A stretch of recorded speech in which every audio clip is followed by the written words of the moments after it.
Fala pessoal aqui novamente, comentar aqui um pouquinho sobre os indicados a melhor jogador do mês de março. Me pegou meio de surpresa essa indicação, geralmente é na primeira sexta-feira do mês seguinte, né? Só que como não teria rodada da Premier League nesse final de semana, né, que seria o último final de semana de março, então os jogos de março teoricamente acabariam. Então eu deveria ter me tocado nisso, acabei me tocando, estamos no meio da data FIFA.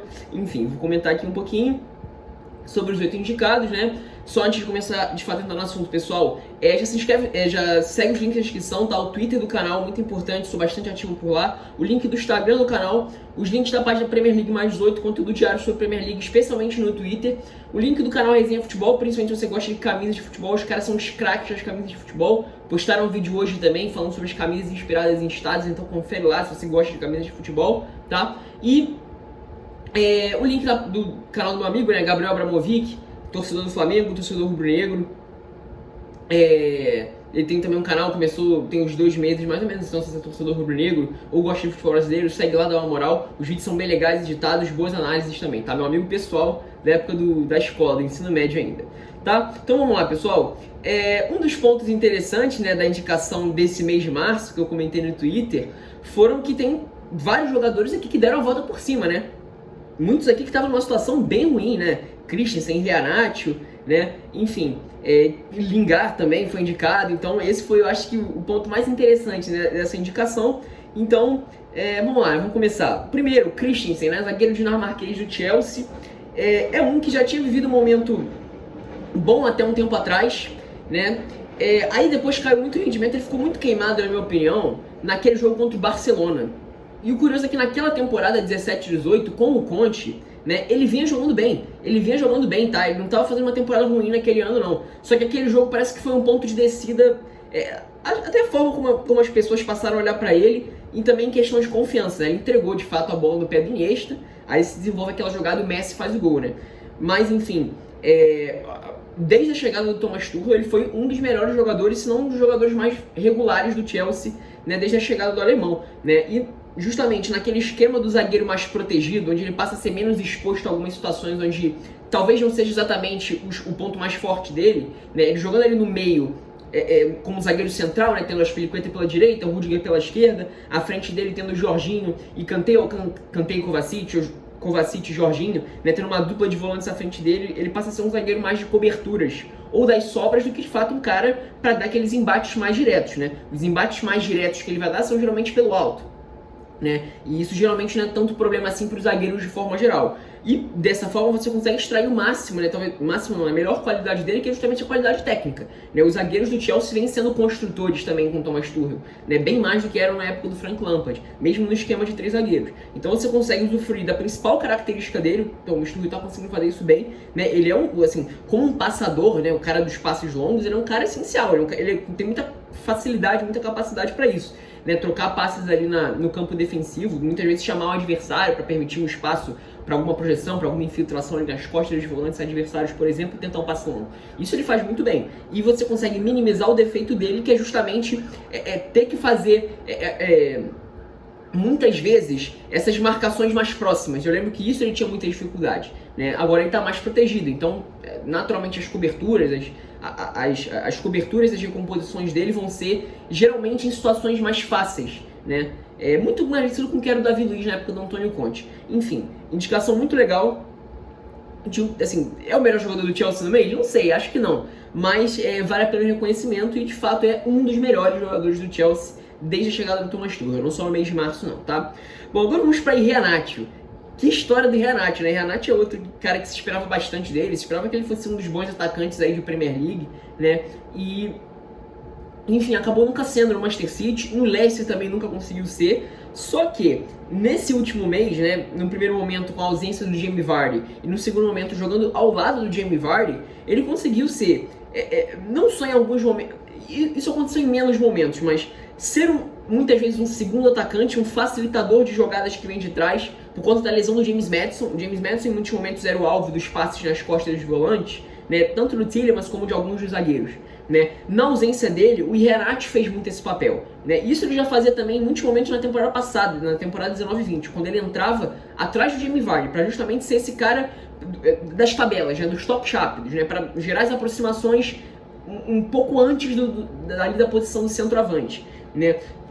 Ele continua fazendo isso, só que o que mais chamou atenção nesse período na ausência do James Maddison, em muitos momentos, na dificuldade de conseguir lançar o Vardy, colocar o Jamie Vardy como um cara para atacar pelos lados e receber essa bola como um ponta e ter o Iheanacho preparado na área para definir as jogadas. Isso aconteceu em muitos momentos agora no mês de março, né? E já desde o final de fevereiro também, né? Aí já com a ausência ainda com a ausência do Jamie Vardy, né, em alguns jogos, né? Mas enfim, e funcionando bem, ele conseguindo decidir jogos, ser decisivo dessa forma, né? Eu acho que é muito questão de confiança. Eu não vejo o Iheanacho, óbvio que eu posso queimar minha língua, mas eu não vejo o Iheanacho como sendo um cara horroroso para se desprezar, não.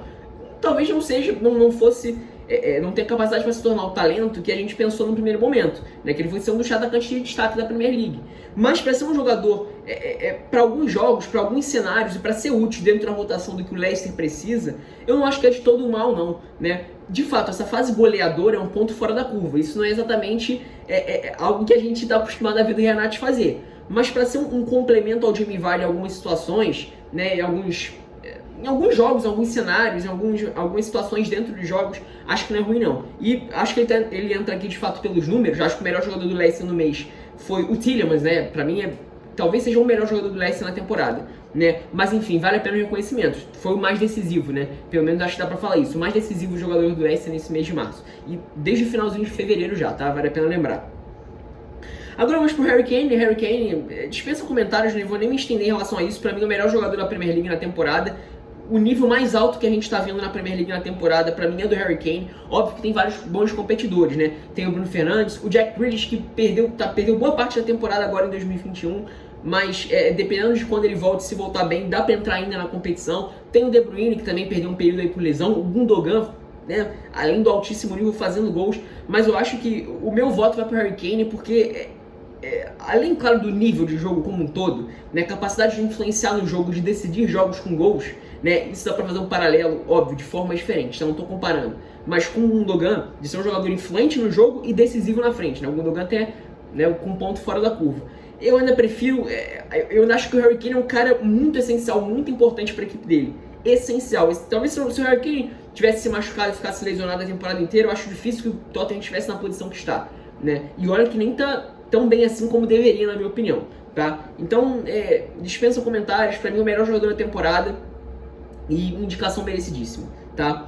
Bom, Lingard, né, impressionante, que temporada do Lingard, que temporada se a gente pega, se a gente for pensar que ele começou a jogar a partir, praticamente, né, começou a jogar praticamente ali a partir de 2021 só, a primeira metade ele praticamente não jogou com a camisa do United, né, então assim, se a gente pega esse período aí de quando ele começou a jogar de fato jogos em sequência, ele é um dos melhores jogadores da Premier League.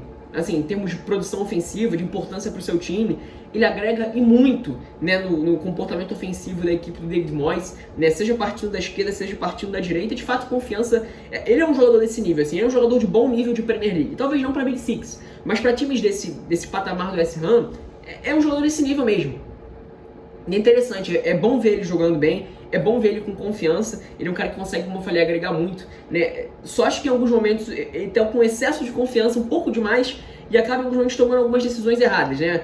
Segurar a bola um pouquinho demais, enfeitar um passe aqui e acolá, mas enfim, continua conseguindo ser muito produtivo. Um outro ponto negativo que eu diria, até parece que eu tô malhando o cara aqui, tá? Nada disso, é porque é só para fazer uma ponderação geral. Eu acho que em alguns momentos ele tinha que ser um cara mais participativo defensivamente. Defensivamente, eu acho que em alguns momentos o West Ham vem sofrendo, né? Principalmente quando escala ele e o Benrahma, né? Enfim, acho que esse é um ponto a se tomar cuidado, mas em termos de produção ofensiva, o que ele agregou foi impressionante, né? Então, tira a responsabilidade máxima de ser um cara criador do Benrahma, tira o que era, né, em muitos momentos, a responsabilidade do Michail Antonio de ser um cara para não só ganhar a bola pelo alto e tentar partir para cima da marcação. O Michail Antonio, desde a chegada do Lingard, virou muito mais um cara para escorar bolas, muito mais rápido, né? Para ser um cara muito mais rápido para tabelas e para em muitos momentos ser lançado, do que de fato um cara para ter que carregar a bola sozinho. Então isso é muito importante. Ele chegando ali passou a mudar a função, né? Mudar o papel, ou pelo menos tirar o peso do que era para vários outros jogadores que já vinham jogando bem no West Ham. Então o que ele agrega ofensivamente é muito bom mesmo, né? A questão mesmo eu acho que é defensiva, em termos de equilíbrio, né? Mas enfim, vamos ver como é que isso vai ficar para a reta final, né?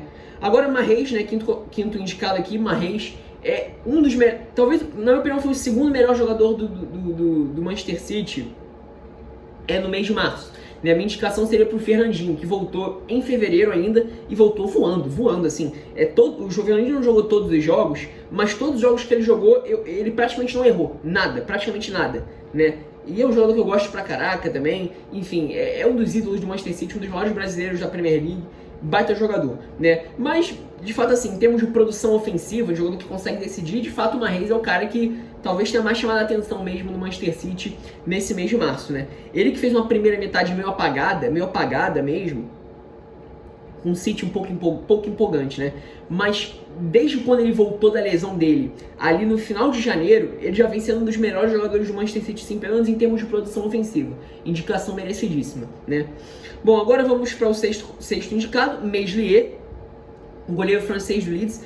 Eu vou ser sincero que assim, eu acho o Meslier um goleiro um pouco supervalorizado, tá? Eu não acho ele um goleiro tão promissor assim como pintaram ele quando ele surgiu ainda na segunda divisão, substituindo o Kiko Casilla, né? Quando ele foi suspenso lá, né? Mas enfim, e nem na Premier League, eu nem acho que a temporada da Premier League dele seja tão boa assim. Eu vejo ele cometendo alguns erros. Enfim, acho ele um cara um pouco inseguro em alguns momentos.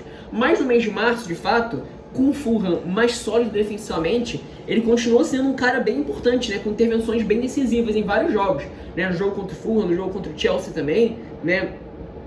Enfim, agora de cabeça eu não vou lembrar, não costumo reparar muito a atuação de goleiro. Mas enfim, de fato, é um jogador que pelo menos nesse mês de março conseguiu dar a volta por cima nesse sentido, tá?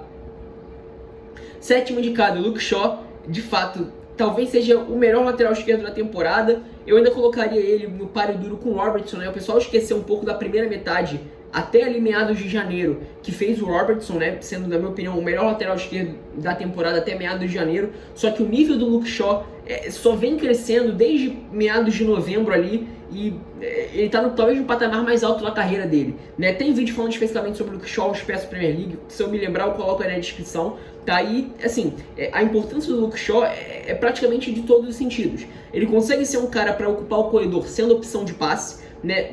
Não é um cara que faz muito aquelas corridas até a linha de fundo, como é o Robertson, por exemplo, ou como em muitos momentos se espera de um lateral, né? Ele não tem isso, ele não consegue ser isso o tempo todo, mas em alguns momentos ele tá conseguindo fazer mais vezes isso, né? Do que foi em um bom momento, até nos momentos onde ele já vinha jogando bem, temporada 18-19 e temporada 19-20, né? Ele, se não me engano, é o cara que mais criou chances nessa temporada, né, na Premier League, mais que Cristiano Ronaldo e Messi, né? Um número bizarro assim. E no Manchester United é o jogador mais criativo, pelo incrível que pareça. E defensivamente, não precisa nem falar como ele é um cara sólido, não só no 1 contra 1, né, e nas recomposições, né? Principalmente quando ele ainda tem quando ainda tem campos, quando ainda tem a distância suficiente ainda para ele conseguir recompor. Óbvio que em alguns momentos, se ele está muito à frente, é humanamente impossível você correr 70 metros atrás do ponta, né? Mas se ele está ali uns 50, 40 metros, a recomposição dele geralmente é muito boa. Então, defensivamente é um cara que contribui muito, ofensivamente é o cara mais produtivo do United, né? Pelo menos em 2021, pelo menos, acho que dá pra dizer isso. E de fato, na minha opinião, o melhor jogador do United no mês de março, sim, né? Enfim. E por último, mais ou menos importante, Trossard. O Trossard, que na minha opinião foi uma das melhores contratações da temporada passada, foi um cara meio discreto, pouco se falou dele.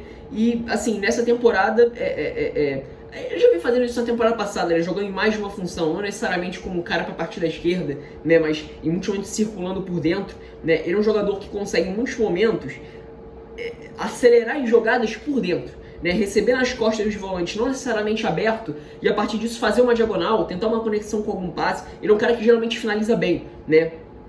Na temporada passada, ele foi inclusive o jogador, se eu não me engano, ou o primeiro ou o segundo jogador com o maior número de chutes na trave, né? Então, assim, isso é impressionante, mostra de fato a precisão na finalização, né?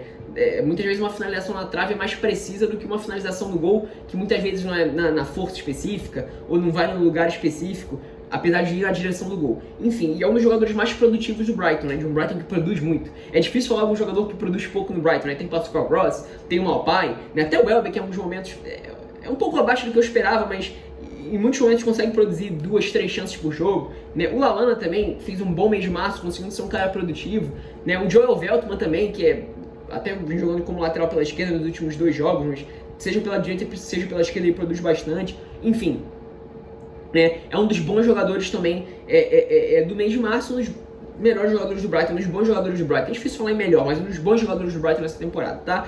Então é isso, né? Meu voto vai pro Harry Kane. Em termos de nível, eu acho que ninguém passa dele, mas diria que o segundo colocado, eu diria que é o Mahrez, né? Em termos de nível de jogo, de produção pro seu time, né? Voltou muito bem mesmo desde fevereiro, a um nível muito bom mesmo, né? Ainda coloco o Harry Kane pela regularidade, pela importância pro seu time, né? Mas eu diria que o Mahrez vem logo atrás, pelo menos nesse mês de março, tá? Então é isso, espero que tenham gostado. Sinta-se livre para colocar sua opinião, discordar ou concordar aí nos comentários, colocar o seu indicado, se inscrever no canal, compartilhar com seus amigos e dar o like se você gostou do vídeo e clicar no sininho para não se esquecer das notificações quando eu postar vídeo aqui no canal, tá? É isso, espero que tenham gostado.